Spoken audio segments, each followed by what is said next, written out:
There's another example of a case up in a bit of a northern region. That's the one I thought you were talking about first, and I was like, what are you talking about, 7 charges? No, Yeah. but like, oh my God, this was another one where, a young person goes to one of these, they used to have them when COVID didn't exist, when we all had fun and life was normal, where you go to these big concerts and the kids go and there's like 26 million bands and you got your campsites and you get drunk and you smoke weed and everybody has a ball and it's like love, peace, and whatever. The old Molson Park Berry Yeah, it's like, Festival. Just thinking about, I remember there was like a radio station that was like 101 or something. I can't even remember what their call number was anymore, but that's how much they charged. It was like $1 to go to an all-day concert in the park.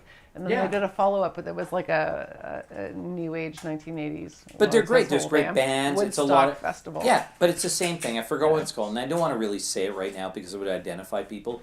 But it's great, and everybody has fun there, right? And people have to be responsible. Totally get that. But our client, my client, is there with a bunch of buddies, and they meet some girls. The girls come to their site. Everybody drinks. Campsite. You set up your camps, everybody's drinking, doing marijuana, it's love, peace, and everything else. And they wind up having intimate relations. And then my client makes the mistake of not wanting to stay in the tent, but wants to say, hey, let's go out. Literally, it's in the statement. Let's just go out and hang out with everybody and just continue to party a little bit, okay? Right, yeah. She leaves on her own. Conversation's not that She's interesting. pissed. She leaves on her own accord. And then when she wakes up the next day, I was raped. Goes to police, alleges she was too intoxicated to consent. The police, at least, God bless this police service, they went out and interviewed a whole bunch of people. But here's the interesting thing.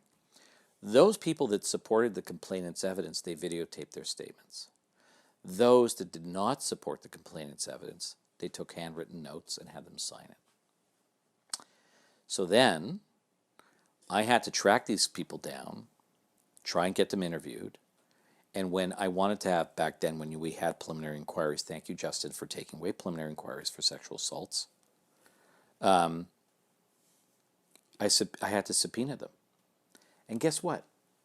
Crown wouldn't give me the addresses. I'm like, what the f***, am I clairvoyant? Yeah. What am I supposed to do? Yeah, So I had to bring a motion to get the addresses. Just let me rant for a moment. Okay. I had to bring a motion. I'm just thinking of how many other cases we could talk about. We could go on forever, but how many? But can you imagine? There's so many. They interview 8 people. They don't take video statements from them, and they say certain things that does not help the Crown's prosecution. And they're just scribbled notes with some signatures. I can't even get the f***ing addresses of these people. Never mind. Thank God I can read police officers' notes. That's what I was about to say. I've tried. I can't even read them. It's an acquired skill. It's like they went to doctor school on how to write illegibly. It's crazy. Yeah. But so, anyways, I battle through that.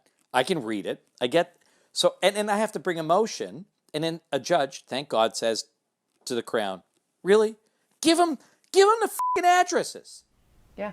I was in a situation where they wouldn't subpoena, the Crown wouldn't help the defense locate a witness that was the father of their own complainant. They wouldn't help us locate them. And the judge had to actually say, well, I'm not in the position to give an order, but I strongly suggest that you assist the defense in locating the witness. But this is crazy. This is real.